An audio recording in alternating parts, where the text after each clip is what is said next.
আমি তোমার সামনে আমার গার্লফ্রেন্ডকে বিয়ে করেছি, এখন তুমি আমাকে তোমার থেকে মুক্তি দাও। আজকে থেকে তোমার আর আমার সম্পর্ক শেষ, কিন্তু তুমি একদিন বুঝবা যে আমি তোমাকে কতটা ভালোবেসেছিলাম, কিন্তু তখন আর আমাকে পাবা না। পূজা, তুমি আমাকে ছেড়েই খেতে বসেছো, আমাকে একটু ডাকলেও না? হ্যাঁ, তো আমি তোমার জন্য কি এখন 1 ঘন্টা ধরে বসে থাকবো নাকি? আচ্ছা ঠিক আছে, আমার আজকে অফিসের ক্যান্টিন বন্ধ থাকবে, তুমি আমার জন্য খাবার রেডি করে দাও। আমি এসব রান্না বান্না করে তোমাকে দিতে পারবো না, আমি আমার নিজের খাবারই বাইরে থেকে অর্ডার করি। তুমি যাও বাইরে গিয়ে খেয়ে আসো। আজকে আমি তোমার জন্য গাজরের হালুয়া বানিয়েছি, তুমি যে খেয়ে নিও, ঠিক আছে? তুমি কি পাগল হয়ে গেছো? তোমার হাতের এই বেকার গাজরের হালুয়া আমি অফিসে সবার সামনে নিয়ে গিয়ে খাবো?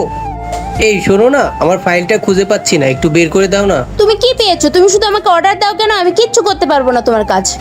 তুমি আমার সাথে সব সময় কেন এমন করো? আমি তো আমার সমস্ত সম্পত্তি তোমার নামে সব লিখে দিয়েছি। আরে আমি তো বিয়ে করেছি তোমার টাকার জন্য, আর আমি যে টাকা এখন পেয়ে গেছি। আর ভালোবাসা, তুমি কি ভালোবাসা মানে বোঝো নাকি? তুমি যদি ভালোবাসার মানে বুঝতে, তাহলে তুমি তোমার ওয়াইফকে ছেড়ে দিতে না। তুমি তোমার ওয়াইফকে ছেড়ে দিয়েছো, তাহলে আমাকে ছেড়ে দিতে কতক্ষণ? আর আমি যখন তোমার সব সম্পত্তি পেয়ে গেছি, তাহলে তোমাকে আর রেখে লাভ কি আমার? এখনই আমার বাসা থেকে তুমি বের হয়ে যাও।